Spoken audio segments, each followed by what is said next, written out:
Hey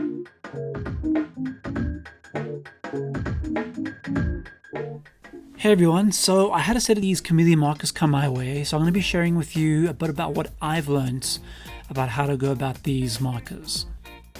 Now, because working with these markers is such a new and different experience to any other, I definitely haven't figured out the best way about how to use them yet, which leaves you all with a lot of room to only improve on everything I'm going to show you. Alright, cool, so here are some of the markers. I'm just going to be using one of them just to show you how much you can get out of just one. And I found just keeping a spare scrap piece of paper next to you just helps if you want to do any tests on, just to see how dark your marker is before you start using it. Alright, so how these markers work is that they come in two parts. So you'll have the part for the toner, and then you'll have the part for the color ink. So that when you combine the two tips, like I'm doing right there, and make sure to keep it upright so that the toner runs down into the color ink. What actually happens is that the toner pushes back the color ink, and depending on how long you leave it on for, when you start using the brush, the ink gradually starts to come back. That's what pretty much gives you your darkening blends within your strokes. Now, when I apply the toner, I normally apply it for about 10 to 20 seconds. That also depends on the darkness of the marker that I'm actually using. I've noticed that the darker markers, like some of the darker blues, blacks, and sometimes even this very brown, sometimes they do need a bit of extra toner just because it needs more toner to push more of that ink saturation back. Whereas the lighter markers don't need as much, since there's not going to be such a saturated amount of ink that needs to be pushed back. So right now I'm kind of starting off a bit slow. I could have taken the darkness a bit further right now, but I still want to get a certain amount of blending just to kind of be safe for right now. And the more I get into this, you'll see the faster this process will become. So yeah, throughout this video you're going to be seeing me reapply that toner on quite a regular basis. So I'm just going to be speeding through that so you can see the real important parts of me actually using the marker. One thing I'd suggest when you're not actually using the toner is that since you're most likely going to have it in your other hand, make sure just to seal it off with your thumb, just so that it doesn't dry out. What I found so far to work best with these markers is to start off by shading in the darkest areas of the artwork. Once I've then eventually worked in the darkest points of my hair, I then, to pretty much bridge the white of the page from the darkest points of the hair, I'll then start adding those mid-tones, and then as the marker becomes darker, I'll at least have the darker tones of the hair to basically retreat into, so that I can still carry on working with my darkening marker as I go. So from here onwards, I'm pretty much just going to be carrying on to apply the darkest shades of the hair while keeping in mind my light source. That is the first and one of the most important things that needs to be defined first before even doing anything. Right now my light source is going to be coming from the top left side of the screen, which eventually you'll start to see how that affects how I'm going about the hair.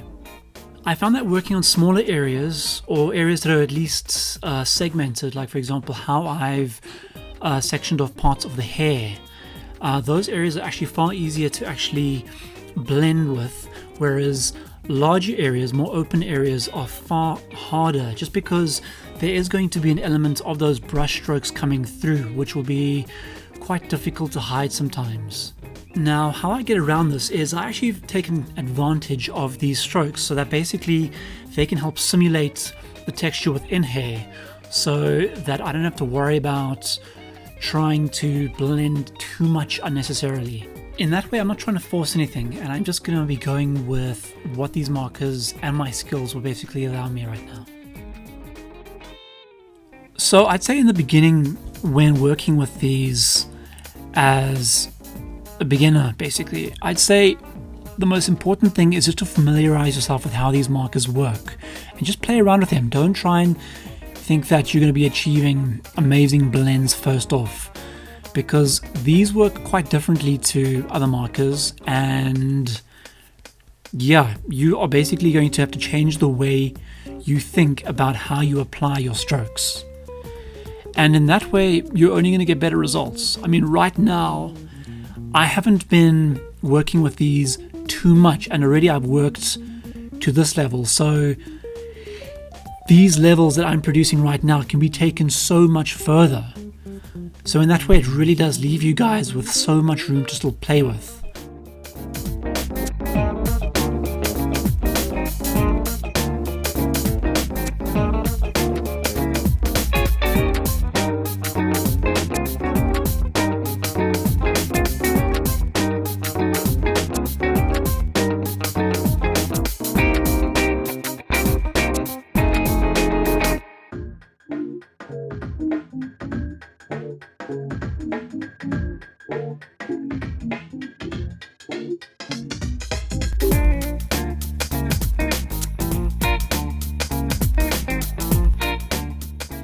I welcome you guys to try and copy what I'm doing right now with these markers.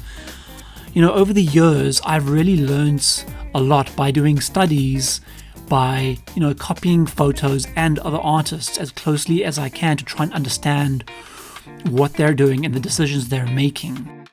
So yeah, if you guys are up for it, I seriously encourage you to copy this very artwork, because you'll probably find that when doing so, you might be able to notice how I could have gone about things better, and in your own ways, you can even improve on this to make it look even better.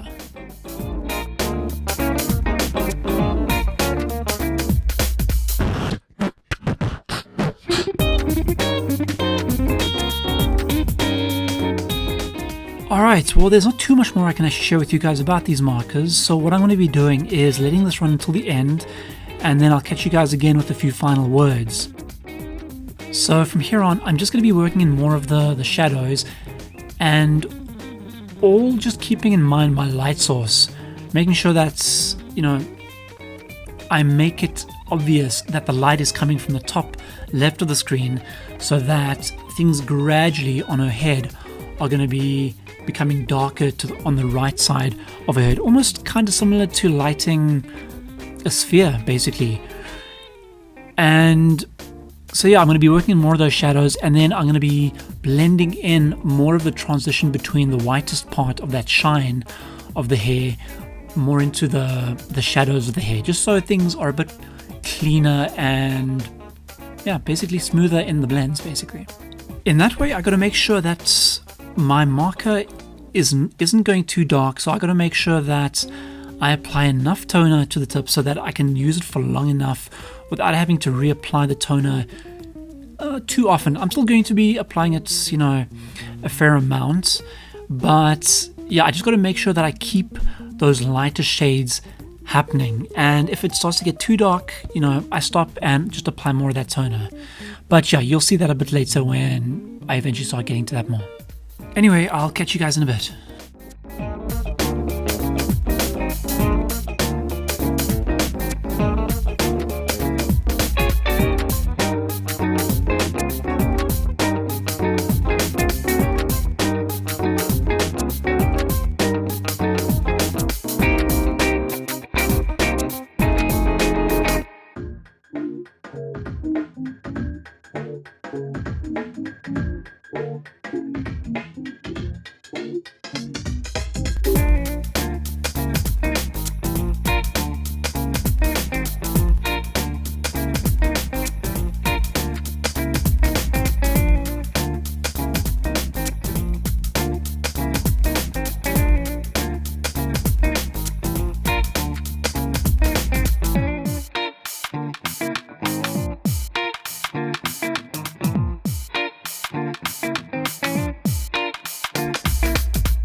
Alright everybody, so this pretty much brings us to the end of this video.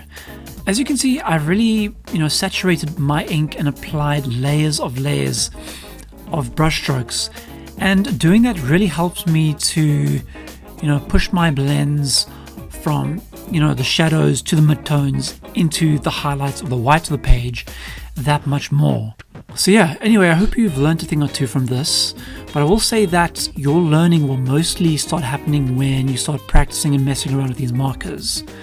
Because everything I'm saying, all the knowledge that, I can share with you guys, isn't going to really count for much if you're not putting it into practice.